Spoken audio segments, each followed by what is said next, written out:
আচ্ছা, বাড়িতে বউ বাচ্চা রাইখা আইসা যেই ছেলেরা দ্বিতীয় বিয়ে করে, সেখানে দোষটা বলেন তো সত্যি সত্যি কার থাকে? সবসময় মানুষ কিন্তু দোষ দেয় মেয়েটার, ছেলেটার কোনো দোষ দেয় না।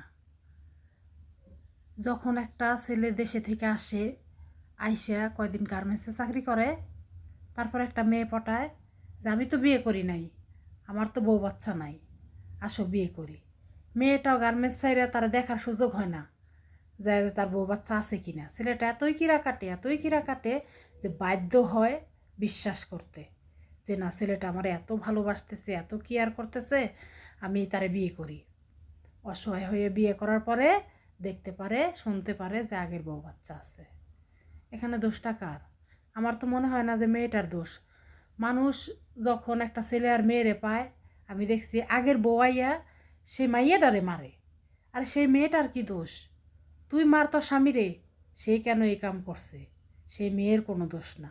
সেই মেয়ে জেনে শুনে কখনো, যার সন্তান আছে, বাচ্চা আছে, বউ আছে, তাকে কখনো বিয়ে করে না।